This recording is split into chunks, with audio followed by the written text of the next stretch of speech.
Hi, I'm Mike, and this is an intro. Alright, this card is Champion of Stray Souls. It's out of the, Theros block. I think I got that one right. I actually don't remember which set. It's a 6-drop. 2 black, 4 colorless, Skeleton Warrior, 4/4. All that's pretty much useless, other than the mana cost, which is kind of high. But it has very interesting abilities, actually. For 5, 2 black, 3 colorless. Tap. Sacrifice X other creatures. Return X target creature cards from your graveyard to the battlefield. And 7. 2 black, 5 colorless, kind of high. Put Champion of Stray Souls on top of your library from your graveyard. So what this guy basically does is he's a mass reanimate in exchange for a mass sack. Different order, but yeah. And whenever he's dead, you can get him back for a reasonably large investment in mana. One more than his cost, but not the kind of thing you're going to be playing in the same turn as you cast him.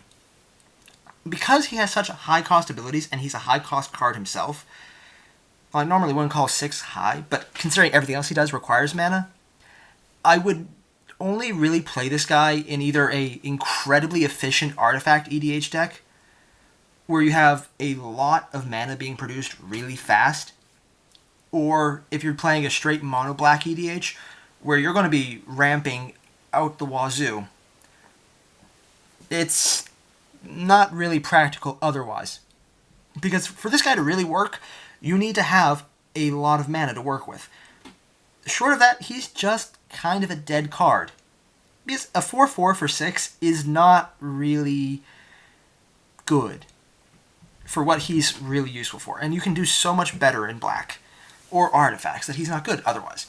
Now, to play to his strengths, though, you're going to want to have either a lot of mana or a lot of cheating ways to get things out. Granted, if you cheat things, mana's not useful. But, yeah.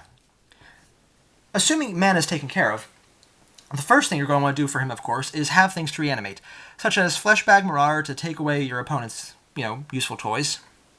Rune-Scarred Demon, because searching is fun, and getting to reuse it multiple times is awesome. And I'm going to say this wrong. Sepulcher, or Charl. I can't say that right. Primordial. The Black Primordial. Let's go with that. The Rune-Scarred, of course, when he enters, he searches for a card, which is great. But with Champion of Stray Souls, you're going to do that every turn for a one-off. Honestly, I would consider doing this 5 every turn, because it'll switch off like this. Sack him for him, and then him for that the next turn. Either you're going to steal something from every opponent's graveyard each turn, or you get something from your deck every turn. That is a very nice trade-off just with that alone, where the sacrifice X is 1. Now, that's not bad. That's just 5 mana to pretty much control the game from there on out. And if you're running black or artifacts and you have the mana, you can probably take advantage of that to win the game right off these 3 cards. It is not impossible. But let's say you want to do something flashier. Or you want to wipe the board. Grave Pact. The old standby. I'm going to tip this down. That works. Yeah. Whenever a creature you control is put into a graveyard from the battlefield, each other player sacrifices a creature. With Champion out, that's... One second. Moving stuff. Movement. Alright. Yeah. With Champion, that is not an issue because you're going to be sacking and reanimating a lot of things really fast, really frequently. So Grave Pact is going to be wiping the board for almost every turn, if not partially every turn.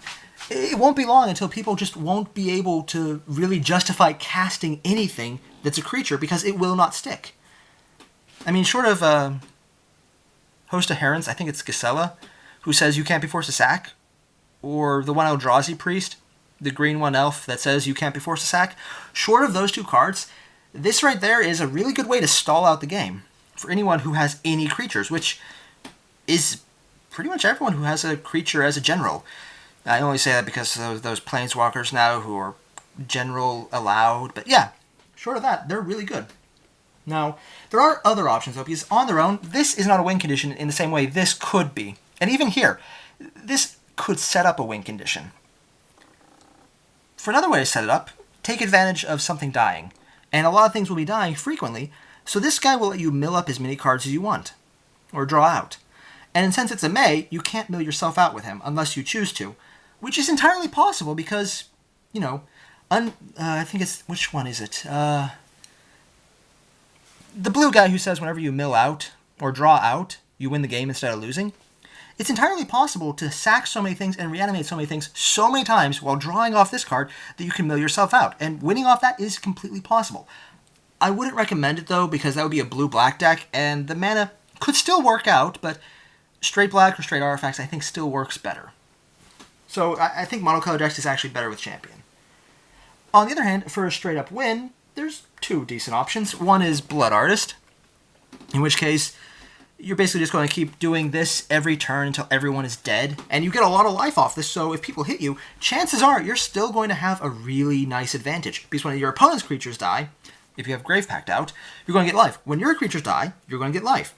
Really, having a token deck in black, if you can set that up, works really well with this, because you're just going to be milling through huge amounts. Now, you need huge amounts for Blood Artist to work, but it pays off, because it'll wipe the board, it'll get you life, and it'll kill everyone else. And since it's life lost, you don't have to worry about anything that prevents damage, because you're not doing damage. And, of course, the really fast one, Ob Nixilis Unshackled. Flying, trample, 6/6, 4/4. Oh, and whenever an opponent searches a library, that player sacrifices a creature and loses 10 life. So right off the bat, it plays into Blood Artist. You're going to be sacrificing a lot of creatures, which is his second ability. Whenever another creature dies, put a +1/+1 counter on Ob Nixilis Unshackled. So he'll get huge fast. He will punish your opponents for doing any type of search, which will drop them down to a really absurd level, and might actually kill them with Blood Artist really fast, because they're also going to be forced to sack. Honestly, they work really well together. Champion of Souls does set up so many options. And the best part about him is he reanimates with it. So as much as you get back, you have to give away. But as much as you give away, you get back. So all you have to do is set up so that what's changing off is useful. There is so much synergy between these cards that it is very easy to see why a straight mono black deck is a common staple. Because it works. They interact so brilliantly well. You don't really need to set up a combo, because at some point they all just mesh in a way that gives you a solid play advantage. Oddly enough, I don't like playing black. I might be ranting and raving about how good it is, but I just don't like doing it. Weird. Huh. But yeah. So that's pretty much Champion of Souls. Now, if you put him in any deck that's a lot of colors, and you don't have the ramp for him, he easily gets, overshadowed. And for the reason is, he's not very good on his own. He enables everyone else to work well. He's the team player of black. Oh, wow. That is something I never thought I would say. Black is a team player. But yeah. This is the guy who will do it. And he's really hard to put down unless you exile him. Well, technically you can always put him on the bottom, but since that doesn't affect generals anymore, most people took those cards out. Or at least that I've seen. Or, steal him, but even then, if you have this guy out, you're going to have some kind of sack punishment, so you'll probably get him back into the graveyard when you start wiping everyone else's field. But yeah, he just churns through your deck really quickly. Now, don't expect to attack unless you have some way to give everyone haste. But this is mostly a combo-oriented card. It's best in solid colors with high mana. And if you can make him work well, he works incredibly well. And he's hard to keep down. Now, the mana-intensive part is punishing, but you can deal with that. Alright, well, that's the card. Hope you liked it. Hope you liked the video. Leave a like, leave a comment, subscribe. And if there's any other cards you'd like me to get a look at, go ahead. I'm Mike. Later.